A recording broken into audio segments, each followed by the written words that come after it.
Next is classes and availability of soil water. Classes and availability of soil water. അതായത് soil water plant relationship and then soil water constants.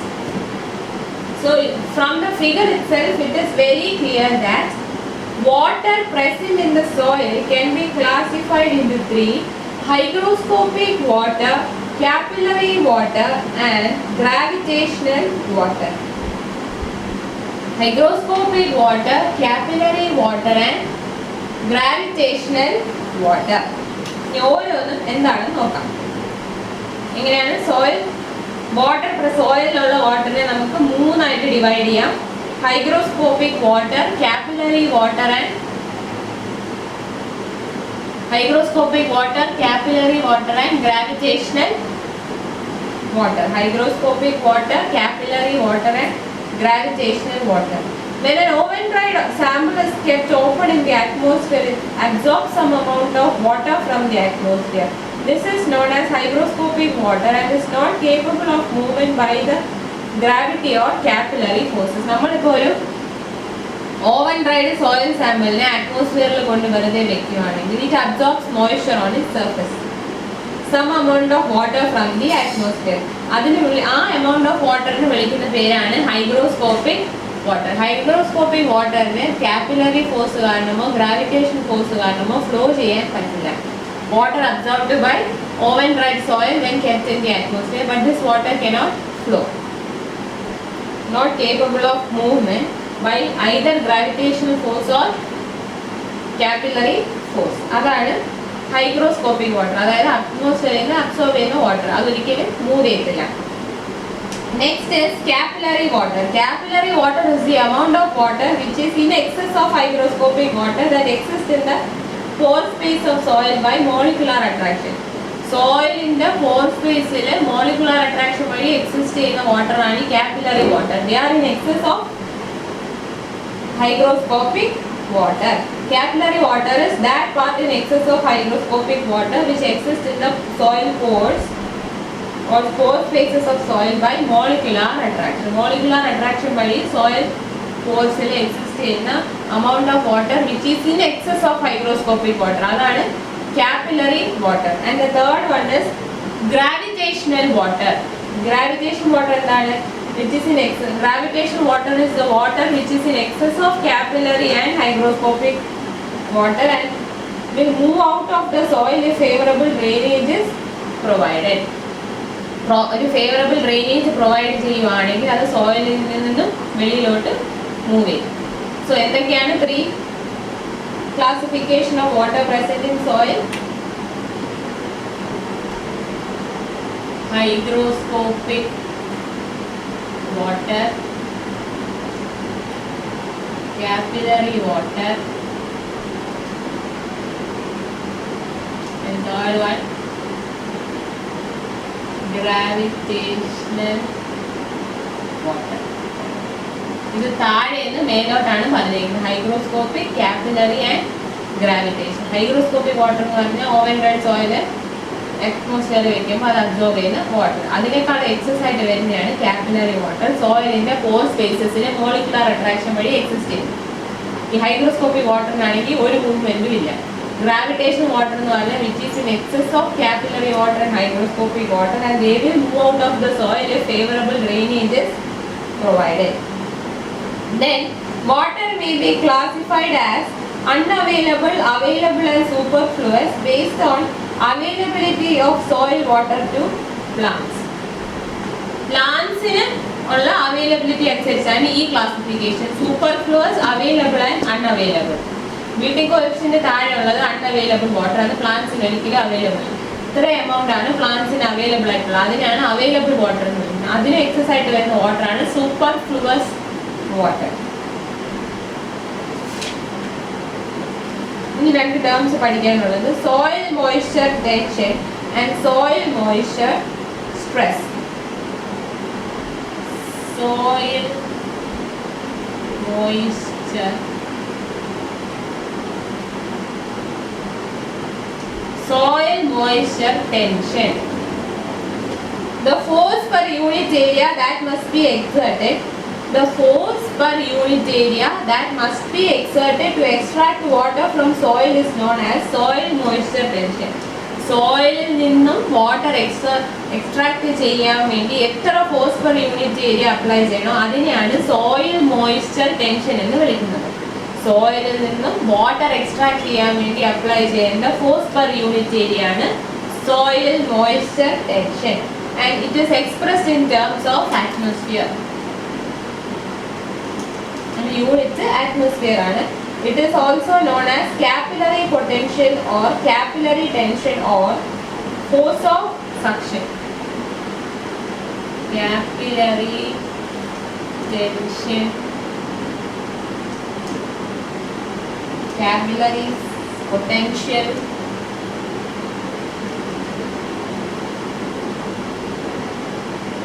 or force of suction. ഇതെല്ലാം soil moisture ടെൻഷൻ്റെ വേറെ വേറെ പേരുകളാണ്. Capillary tension, capillary potential of force of suction. Soil moisture tension is inversely proportional to the moisture content of a soil of given texture and structure. It is measured in the laboratory with the help of various instruments such as centrifuge, tensiometer, etc. ഒന്നുമില്ല, definition അറിഞ്ഞിരുന്നാൽ മതി. സോയിലിൽ നിന്ന് water extract ചെയ്യാൻ വേണ്ടി എത്ര force per unit area apply ചെയ്യണം അതിനെയാണ് soil moisture tension. അറ്റ്മോസ്ഫിയറിൽ represent ചെയ്യും അതിൻ്റെ യൂണിറ്റ്. അതിന് വിളിക്കുന്ന വേറെ പേരുകളാണ് capillary tension, capillary potential or even force of suction. Next term soil moisture stress. Soil moisture stress. Soil moisture stress. It is defined as the sum of the soil moisture tension and osmotic pressure of soil solution. Soil solution ന്റെ osmotic pressure ഉം soil moisture tension ന്റെയും കൂടെ sum ആണ്.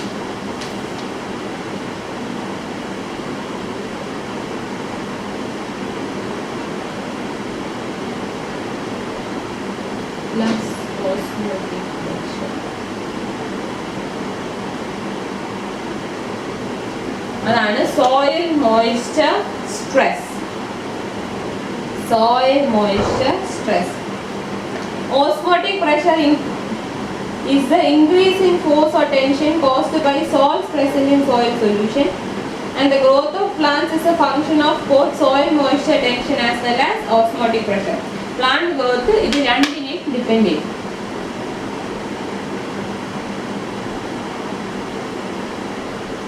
The osmotic pressure can be maintained low as possible by controlled leaching, and soil moisture stress at the root zone in a range that will provide adequate moisture to the roots of the plants and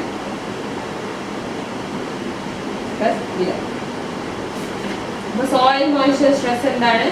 Sum of soil moisture tension plus osmotic pressure. ഈ soil moisture tensionയും osmotic pressureും എന്താണ്? Plant ഗ്രോത്തിനെ affect ചെയ്യുന്ന രണ്ട് parameters ആണ്. നമുക്ക് osmotic പ്രഷറിനെ leaching വഴി controlled leaching ഉപയോഗിച്ച് osmotic പ്രഷറിനെ ലോ ആയിട്ട് മെയിൻറ്റെയിൻ ചെയ്യാം.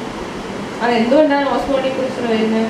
Caused by salts pressure present in the soil solution. Soil solution ഉള്ള സോൾട്സ് കാരണമാണ് സോയിൽ മോയ്സ്ചർ ടെൻഷൻ ഉണ്ടാകുന്നത്.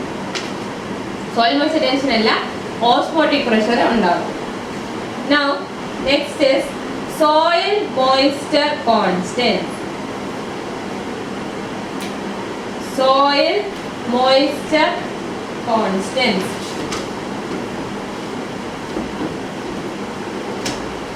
അത് വളരെ ഇമ്പോർട്ടൻ്റ് ആണ്. ഓരോ ടേംസിൻ്റെ ഡെഫിനിഷൻ എന്താണെന്ന് അറിഞ്ഞിരിക്കണം. അതിനെ ബേസ് ചെയ്ത് പ്രോബ്ലംസും ചെയ്യാനുണ്ട്.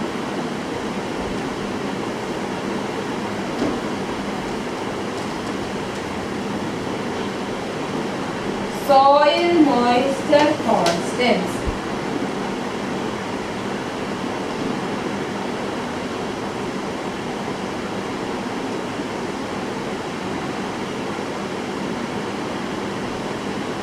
Soil moisture constants.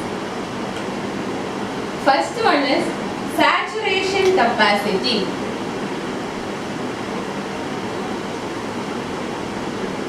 Saturation എന്താണ് saturation capacity.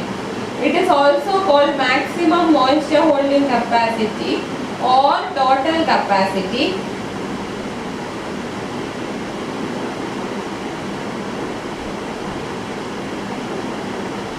Maximum moisture holding capacity. എന്താണ്? It is the amount of water required to fill all the pore spaces between soil particles and by replacing all air held in pore spaces. സോയിലിനകത്തുള്ള എല്ലാ പോർ സ്പേസസിനെയും fill ചെയ്യാൻ വേണ്ടി എത്രത്തോളം water വേണം? എന്തൊക്കെയാണ്? amount of water required to fill. Amount of water required to fill all the pore spaces between soil particles by replacing air held in pore spaces.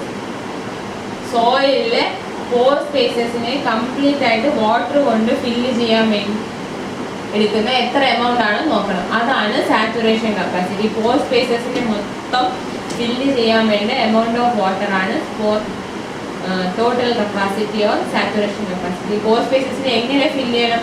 അതിനകത്തുള്ള എയറിനെ remove ചെയ്ത് water ഒന്ന് ഫില്ല് ആവണം. അതിന് വേണ്ടിയുള്ള total amount of water required to fill the pore spaces between soil particles by replacing air held in the pore spaces. സോയിലിൻ്റെ pore സ്പേസസിലുള്ള എയറിനെ റിമൂവ് ചെയ്ത് ഫില്ല് ചെയ്യാൻ വേണ്ടി എത്ര വാട്ടർ വേണ്ടി വരുന്നു? അതാണ് total capacity or maximum moisture holding capacity or saturation capacity. Then porosity of soil is known. Saturation capacity can be expressed as equivalent centimeter of water per meter of soil depth. That is, if porosity is 50% by volume, moisture in each meter of saturated soil is equivalent to depth of 50 centimeter in field surface. Next is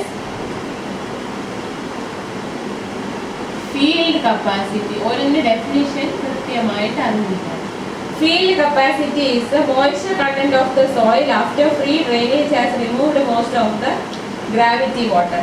Soil മൂന്ന് type of water ഉണ്ട്. Hygroscopic, capillary water and gravitational water. ഇതിൽ ഈ free drainage gravity വാട്ടറിനെ remove ചെയ്തതിന് ശേഷം സോയിലുള്ള moisture content എന്താണോ അതിനെയാണ് field capacity എന്ന് വിളിക്കുന്നത്. Field capacity is useful in arriving at the amount of water available in the soil for plant use.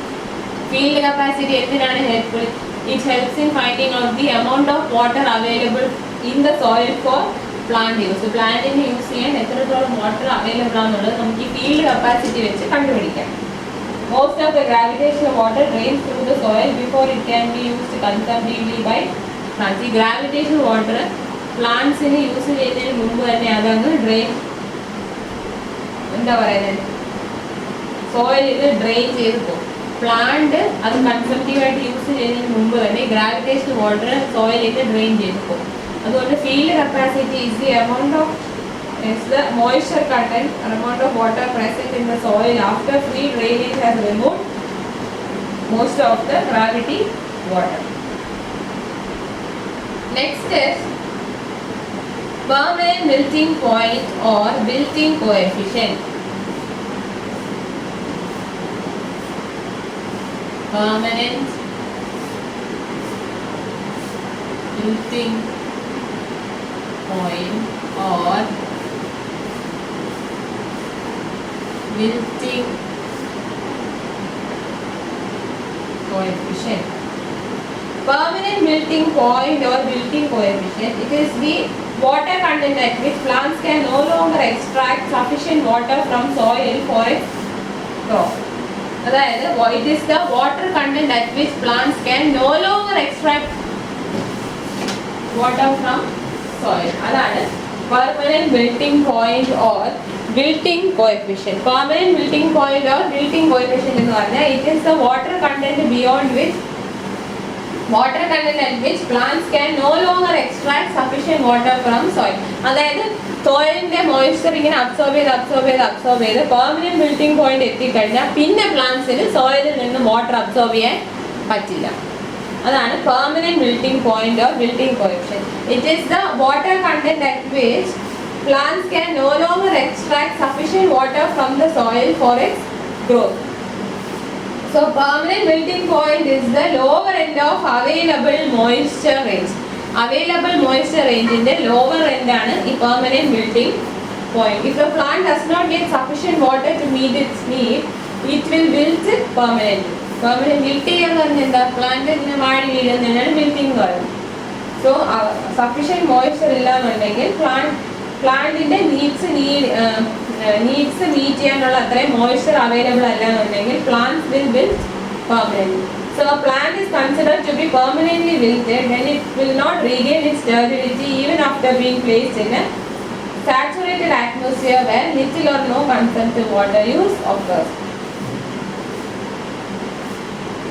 However, it will regain its turbidity if water is added to the soil. നമ്മൾ water add ചെയ്യാതെ permanently wilt ആയ ഒരു പ്ലാന്റിനെ നമ്മൾ saturated അറ്റ്മോസ്ഫിയറിൽ കൊണ്ട് വെച്ച് കഴിഞ്ഞാൽ എന്താണ് അവിടെ പിന്നെ ഒരു കൺസംപ്റ്റീവ് യൂസും കാണത്തില്ല. കാരണം എന്താ?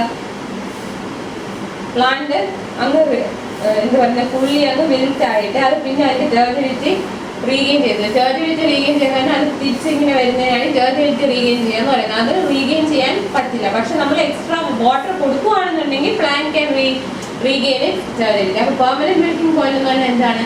It is the water content at which plants can no longer extract sufficient moisture from soil for its growth, and it is the lower end of available moisture. Lower end of the available moisture range. Next is temporary wilting. Temporary wilting may sometimes take place during hot windy day, but the plants will recover in cooler portion of the day. Temporary wilting എന്ന് പറഞ്ഞാൽ ഒരു ദിവസത്തെ ഒത്തിരി ഹോട്ടായിട്ടുള്ള സമയത്ത് hot windy ഡേയിൽ plants അങ്ങ് wilt ചെയ്യും. പക്ഷെ അത് ആ ദിവസം തന്നെ പിന്നെ ആ ക്ലൈമാറ്റിക് കണ്ടീഷൻ മാറി കുറച്ചുകൂടെ കൂളർ ക്ലൈമറ്റ് ആകുമ്പോഴത്തേക്കും പ്ലാന്റ്സിലേക്ക് recover. So no addition of water is required. Temporary wilting കഴിഞ്ഞാൽ നമ്മൾ വാട്ടർ കൊടുക്കേണ്ട ആവശ്യം ഇല്ല. പെർമനന്റ് വിൽറ്റിംഗ് ആണെങ്കിൽ വാട്ടർ പ്രൊവൈഡ് ചെയ്താലേ പ്ലാന്റ്സിന് തിരിച്ച് അതിന്റെ ടെർജിഡിറ്റി റീഗെയിൻ ചെയ്യാൻ പറ്റും. ടെമ്പററി വിൽറ്റിംഗ് എന്ന് പറഞ്ഞാൽ ഈ ഭയങ്കര ഹോട്ട് ആൻഡ് വിൻഡി കണ്ടീഷനിൽ പ്ലാന്റ്സ് വിൽറ്റ് ചെയ്യും. അത് ആ കണ്ടീഷൻ മാറി കൂളർ കണ്ടീഷൻ ആകുമ്പോഴത്തേക്കും plants will regain it's strength. Ultimate wilting. Ultimate wilting എന്ന് പറയുന്നത് പെർമനന്റ് വിൽറ്റിംഗിനെക്കാളും കുറച്ച് ഡിഫറെന്റ് ആണ്. That is when ultimate wilting occurs plant will not regain it's ടെർജിഡിറ്റി even after addition of sufficient water. Permanent wilting ആണെങ്കിൽ നമ്മൾ water provide ചെയ്താൽ പ്ലാന്റ്സിനെ ടെർജിഡിറ്റി regain ചെയ്യാൻ പറ്റും. പക്ഷെ അൾട്ടിമേറ്റ് വിൽറ്റിംഗ് ആണെങ്കിൽ നമ്മൾ വാട്ടർ ആവശ്യത്തിന് കൊടുത്താൽ പോലും അതിന്റെ ടെർജിഡിറ്റി റീഗെയിൻ ചെയ്യാൻ പറ്റില്ല. Ultimate wilting point is or the hygroscopic coefficient is about 2/3 of permanent wilting point. Hygroscopic water കണ്ടന്റിലാണ് ultimate wilting വരുന്നത്. നമ്മൾ വേറെ രണ്ട് ടേംസ് പഠിച്ചത് ടെമ്പററി വിൽറ്റിംഗ് പിന്നെ അൾട്ടിമേറ്റ് അൾട്ടിമേറ്റ് വിൽറ്റിങ്ങിന് അൾട്ടിമേറ്റ് വിൽറ്റിംഗ് പോയിന്റ് ഉണ്ട്. അൾട്ടിമേറ്റ് വിൽറ്റിംഗ് പോയിന്റ് എന്ന് പറയുന്നത് ഹൈഗ്രോസ്കോപ്പിക് കോഎഫിഷ്യന്റ്. അതായത് and it is about 2/3 of permanent wilting point. It is about 2/3 of permanent wilting point. Ultimate wilting സംഭവിച്ചു കഴിഞ്ഞാൽ sufficient amount of water provide ചെയ്താൽ പോലും പ്ലാന്റ്സിന്റെ ടെർജിഡിറ്റി റീഗെയിൻ ചെയ്യില്ല. Next is available moisture.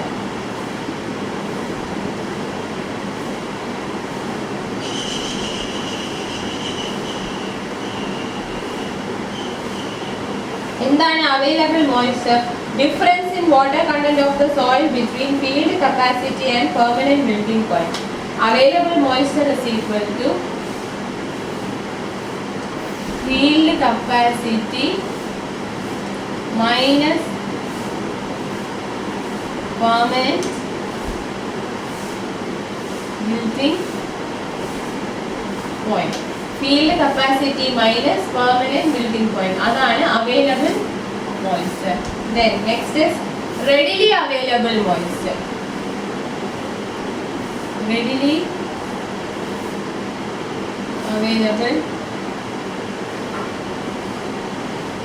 available moisture എന്ന് പറയുന്നത് moisture that can be easily extracted by plants. Plantsന് എത്രത്തോളം extract ചെയ്യാമോ അതാണ് അവൈലബിൾ മോയ്സ്ചർ. അതിൽ ഈസിലി എക്സ്ട്രാക്ട് ചെയ്യാൻ പറ്റുന്നതാണ് readily available moisture. അതിനെ നമ്മൾ 75% of available moisture എന്ന് എടുക്കും.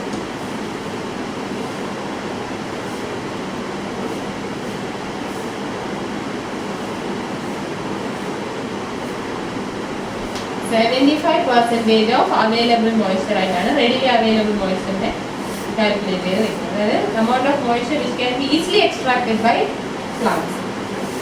Next is moisture equivalent. Moisture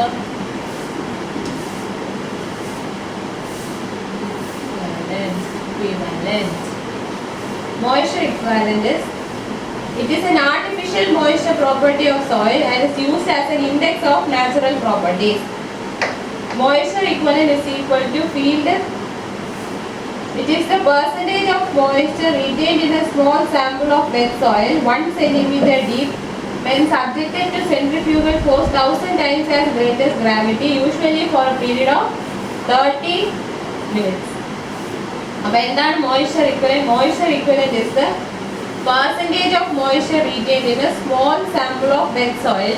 Percentage of moisture retained in a small sample of wet soil 1 cm deep when subjected to a centrifugal force 1000 times as great as gravity for a period of usually 30 minutes. ഒരു 30 minutes period ഗ്രാവിറ്റിയെക്കാളും 1000 times centrifugal force apply ചെയ്യുമ്പോൾ 1 cm ഡീപ്പായിട്ടുള്ള small soil sample retain ചെയ്യുന്ന moisture percentage moisture എന്ന് വിളിക്കുന്ന പേരാണ് moisture equivalent.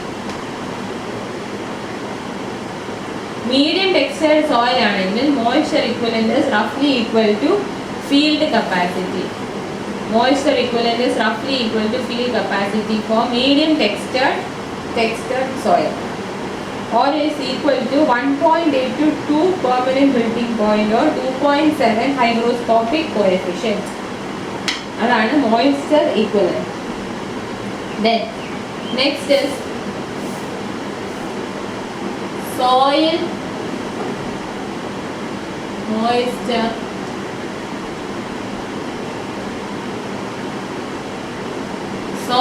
moisture deficiency. Soil moisture deficiency or field moisture deficiency is the water required to bring the soil moisture content of soil to its field capacity.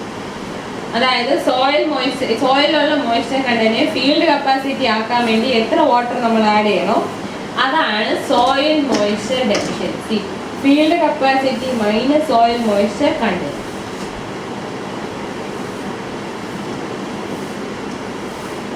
Field capacity minus soil moisture, അതായത് present soil moisture എത്രയാണെന്ന് നോക്കുക. അത് field capacity ആക്കാൻ വേണ്ടി എത്ര moisture water content add ചെയ്യണം അതാണ് soil moisture deficiency.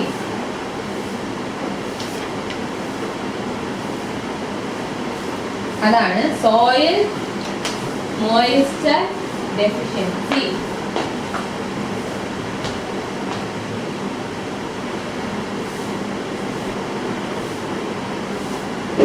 Now, if D is the depth of root zone and FC is the field capacity, D എന്ന് പറയുന്നത് depth of root zone and field capacity ആണ് FC. FC is the field capacity. അങ്ങനെയാണെങ്കിൽ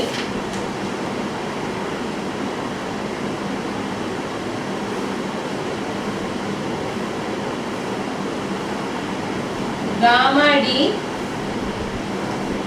dry unit weight and gamma W unit weight. Dry unit weight of soil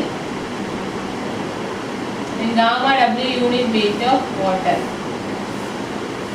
so അങ്ങനെയെങ്കിൽ field capacity എത്രയായിരിക്കും? Field capacity is equal to weight of water retained in unit area by weight of soil in unit area. Weight of water in unit area by weight of soil of unit area. അത് എത്ര വരും? Weight of water in unit area by weight of soil of unit area.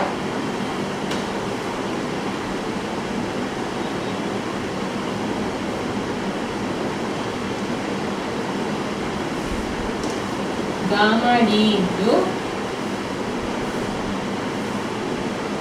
1 into D. Unit area into 1.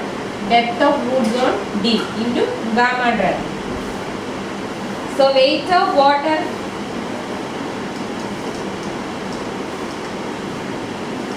retained in unit area എത്ര വരും? FC gamma D into D. FC gamma D into D. FC gamma D into D എന്ന് വരും. അതായത് if D is the depth of root zone, FC is the field capacity, gamma D is the dry unit weight of soil, gamma W is the unit weight of water, then field capacity is equal to weight of water retained in unit area by weight of soil of unit area. Weight of soil of unit area എന്താണ്? Density into volume. Dry density gamma D into 1 into D. Unit area and area 1 into depth D. So weight of water retained in unit area is equal to FC into gamma D into D. FC into gamma D into D. അപ്പോൾ available moisture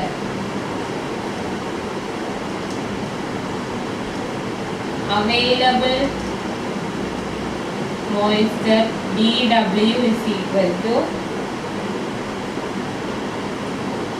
gamma D into D by gamma W into field capacity by